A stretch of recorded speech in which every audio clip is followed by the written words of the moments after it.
Hi, my name is Ashish Velagapudi. I'm currently a senior at St. Lawrence Academy High School. I'm captain of my varsity cross-country team, president of Interact Club. I'm vice president of the senior board.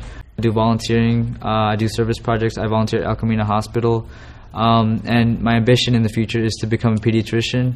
And this video is mainly documenting my recent experiences in Kenya with the United Nations, in India with Shankara, and with the Red Cross. And it's just documenting my experiences and my future goals.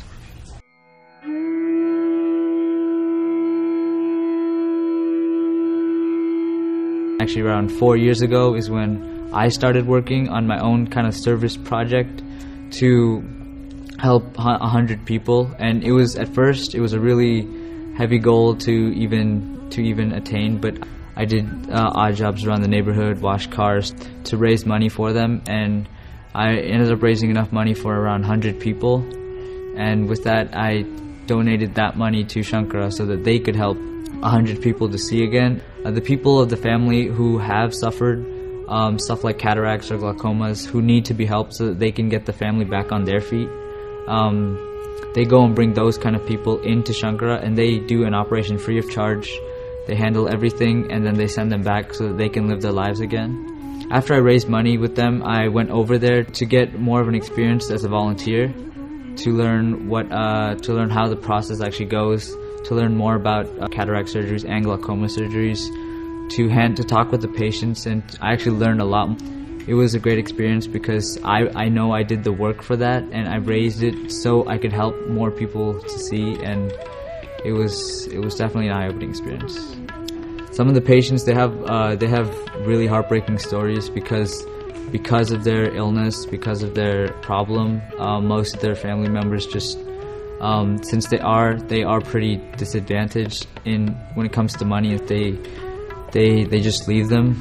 And what happens is the people that are blind, they end up having to deal for themselves. And one example is when a mother actually she gave birth to 3 children who all turned out to be blind, and her husband actually left her, and she had to go beg for money so that she could raise an operation just for one child. And even after they raised enough money for a single operation, the operation was not successful in her district that she was staying in. And so the doctor at that hospital put her in touch with Shankara, who brought her over here. She got 3 operations free of charge, and now all of her children can see again. So it's an experience where the patients, they get to get their lives back, and they get to get their happiness back. I do want to continue this program because it's one of the most it's the biggest experiences, well, the most life-changing experiences that I've had so far. So what I want to do is, what I have planned so far is to raise for another 900. It's even steeper goal than last time, so I'm going for that 1,000, and I'm going to see how it turns out.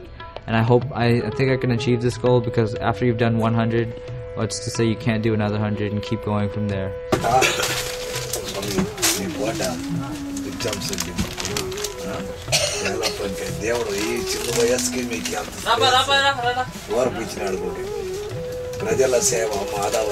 still want to become a physician, and I'm actually thinking along that, not just a physician here.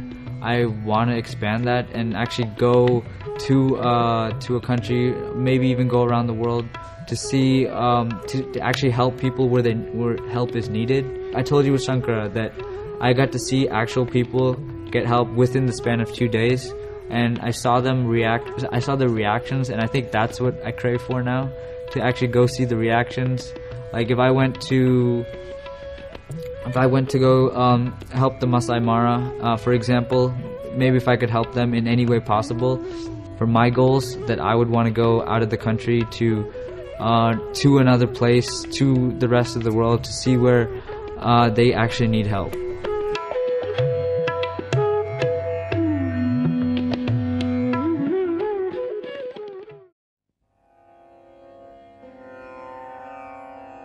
It was a 2-week experience that I went over spring break last year.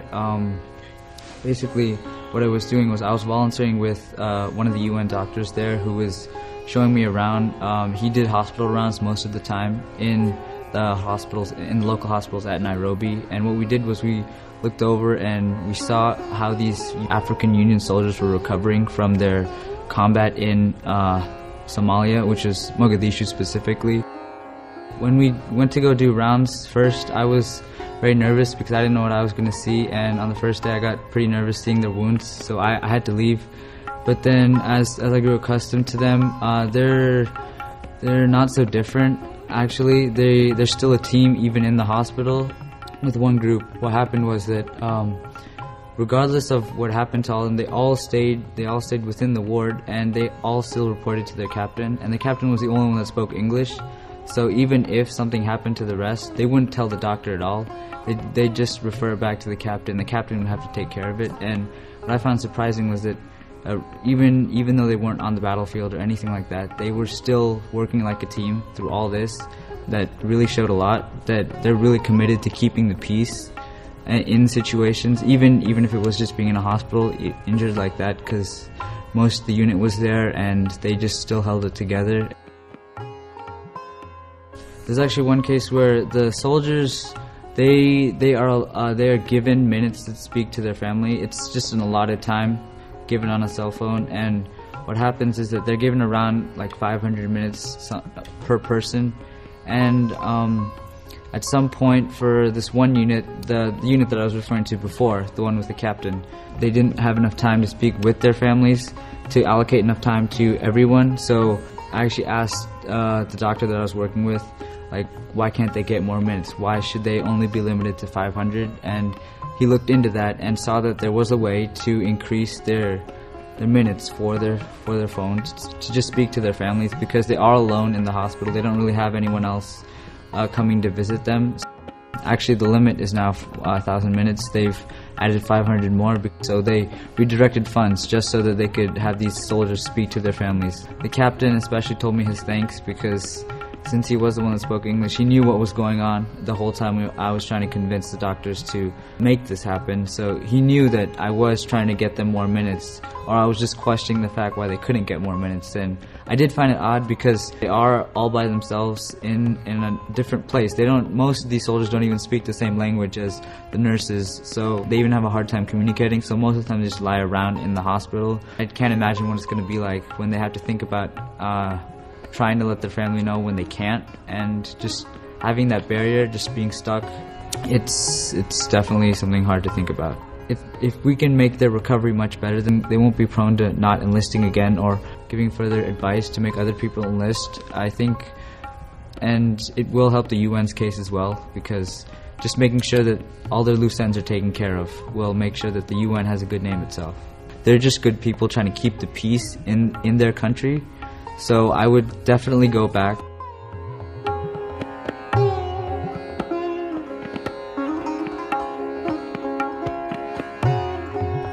On the off time, I went to go visit the tribes, some of the tribes, and one of the tribes was the Masai Mara. They have several villages just panned out all around the outskirts of Nairobi, and it's quite a drive out there. But once you do get there, you can see that the Maasai, what they do is they don't really use vehicles or anything like that. They walk pretty much, and it's kilometer after kilometers. And they can go to, I believe, to about 30, 40, maybe even 50 kilometers a day, because their body type has not been affected by the stuff like we have, like transportation or fast food or things like that. They live purely on the land that they stay on, and it's a completely different lifestyle, and it's very interesting because they haven't been touched by any of the modern day effects, and they've managed to stay completely thin. They don't get major sickness, and the village is remarkable because they do have these small things to brush their teeth with, to make fire with, that I would never even think would have even worked.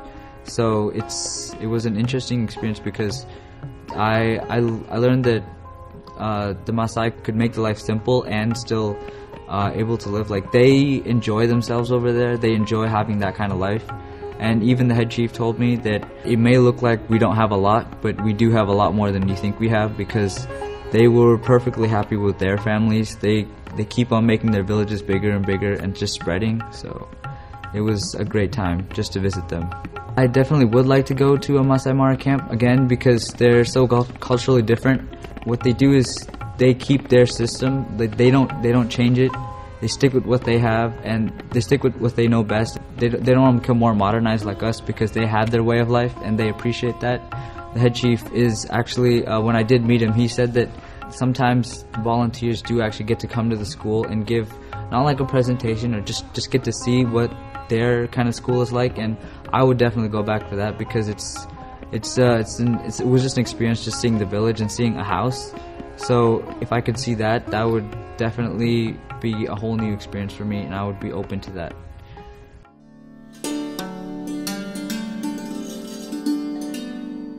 Well, I actually started with blood drives with Interact Club. What we did was we actually helped set up a blood drive at our school with the Red Cross, but it's a whole different chapter. But it mainly drew my interest on how I actually wanted to see. We set it up, so I understood how all that worked. But I wanted to see the other side of it, what they do with the blood after, how they package it, how they send it out. So I actually had a chance to see that when I went to India, but I actually learned a lot more because I helped out 2 camps and I got maybe 200 plus for the whole camp. Basically, I learned a lot about how blood is taken care of, what they do with it, how they test it, and the one that I went to specifically, what they do is they have they have a specialized system. What they do is they package the blood and they send it out in these vans. It goes pretty far out, miles and miles. It goes into the rural areas of the state. They actually pride themselves on this because they give it out to the 22 districts. Districts are kind of like counties. It's just a different variation over there. But another thing that they do is they talk specifically about, they give it out to pregnant women who are anemic. So when they are giving birth, they tend to lose, pregnant women do lose a lot of blood when they are giving birth. So the chances that the mother will die is much higher. And what this specific chapter does is they prioritize that they give it to those women first because they are anemic and they are just trying to give birth to their child. So they make sure that no mother would have to suffer that pain. And that is one of their first priorities, and then they will attend to the other priorities. They make sure that since it goes out pretty far in these 22 districts, it does hit a lot of rural areas. It was actually a great experience doing the camps because the doctors are really friendly with you. They teach you how everything works, and you go to a different place each time. I like this specific chapter of the Red Cross because they make it a priority to give it. They make it a priority to give it to the rural people first.